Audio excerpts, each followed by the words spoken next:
हे भोले बाबा ऐसी बनी गई भूल का भारी है जो मोई करी मिलवा में भारी है।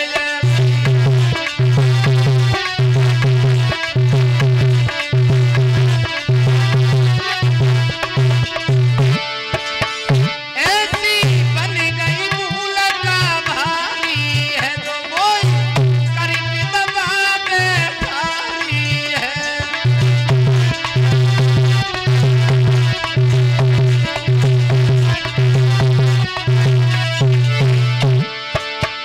बिना पति दुनिया में ख्वारी है जैसे कई कई रोई रही नारी है जैसे।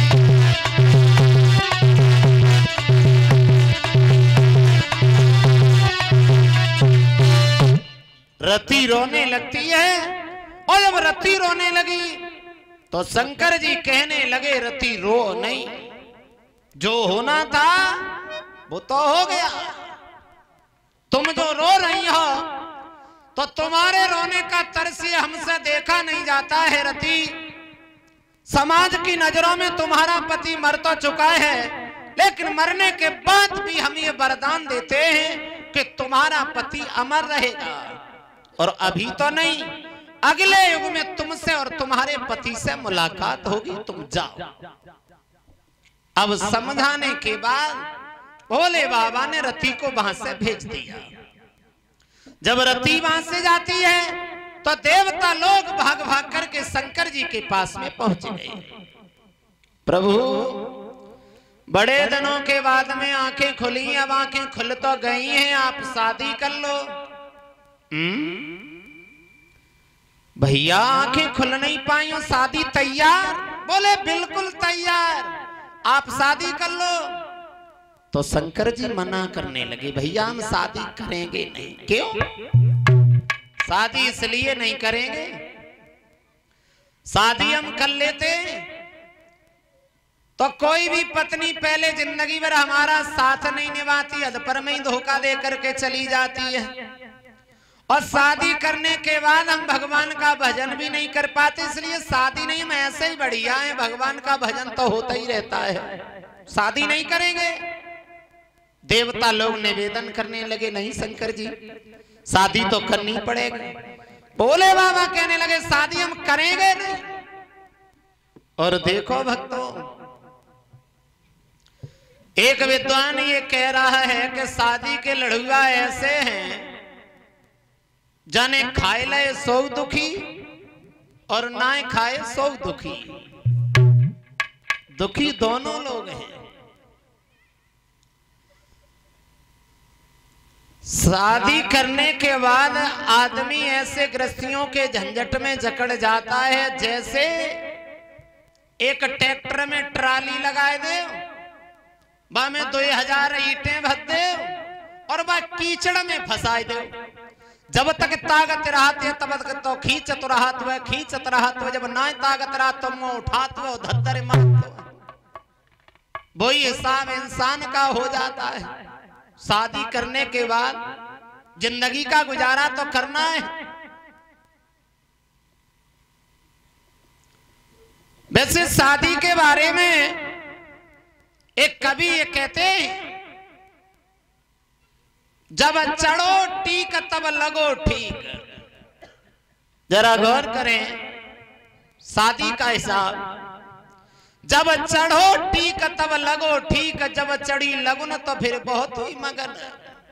जब भाव ब्याओ तो खूब ही सिहाओ, जब भाई विदा पत्नी के ऊपर फिदा, और जब भाव गौनो तो बाकी बाद सारी जिंदगी को है रोनो और कछू ना है। वैसे शादी के बारे में काका हाथरस वाले ये कहते हैं, शादी के बाद परिये पिछारी नारी कहती मोरी घर बारी, घर में घुसे हो पिया बाजार क्यों न जाओ जी। शादी के बाद इंसान का वो हिसाब हो जाता है, परिये पिछारी नारी कहती मोरी घर बारी, घर में घुसे हो पिया बाजार क्यों न जाओ जी। हद लाओ में चलाओ धनिये क्यों न लाओ जी। इन्हें कूटन के काजे धनुकटा क्यों न मंगाओ जी। सोची जासे तो हम रढ़ुआ भले रढ़ुअन से लड़ुआ भले, रूखे खाओ चाहे फिर वे सूखे ही सरकाओ जी। नाचो जी गाओ जी आए ता जाओ जी। जाड़ने के महीना में चाहे 3-3 दिन मत नहाओ जी। पिक्चर सलेमा देखे चाहे रात के 12 बजे क्यों ना आओ जी। और कुआरे रहोगे तो सुखारे रहोगे, तासे जान बूझी नाक में जन नकेल मत फसाओ जी। भोले बाबा बोले भैया हम बिना शादी के बढ़िया हैं। शादी करने के बाद इंसान दूसरे की सेवा तो छोड़ो, खुद अपने शरीर तक की सेवा नहीं कर पाता, इसलिए हम ऐसे ही बढ़िया है। भगवान का भजन तो होता ही है। देवताओं ने फिर निवेदन किया, नहीं भगवान शादी तो तुम्हें करनी पड़ेगी। तो शंकर जी कहने लगे अगर इतना ही निवेदन कर रहे हो तो फिर हम शादी करें किनके साथ? कोई लड़की है? जवाब दिया हाँ भगवान लड़की देख रखी है। कौन है, क्या नाम है? जवाब दिया हेमांचल की बेटी है गिरिजा, जो बरसों से प्रभु जंगल में बैठ करके आपके नाम की माला जप रही है, वो तुमसे शादी करना चाहती है। तो शंकर जी कहने लगे एक काम करो, पहले आप गिरिजा के पास में जाओ और गिरिजा को ये पूछ के आओ कि गिरिजा वाकई में मुझसे शादी करना चाहती है या धोखा से उसके मुंह से हमारा नाम निकल गया। तो सप्तऋषि फिर भागे और गिरिजा के पास में जाकर के बोले बेटी गिरिजा, अरे कितनी बार हमने तुझसे मना किया लेकिन तूने मेरी एक बात नहीं मानी। सुना नहीं तूने शंकर जी के बारे में? कामदेव गया भोले बाबा की आंखें खुलवाने के लिए, अरे आंखें तो खुल गई लेकिन कामदेव चल करके राख हो गया। क्या अब भी तू शादी शंकर जी से ही करना चाहती है? तो गिरिजा ने कहा कामदेव जल गया हो या तुम मर जाओ, लेकिन हम शादी करेंगे तो शंकर जी से ही करेंगे। तो गिरिजा ने सप्तऋषियों से फिर प्रण करते हुए कहा शादी शंकर जी से ही करूंगी, अन्यथा कुंवारी बनी रहूंगी। तो सप्तऋषि बोले बेटी एक अंतिम बार हम तुम्हें एक बात और कहना चाहते हैं। कहे माता मां गिरिजा से तेरी एक समझ नहीं आवे,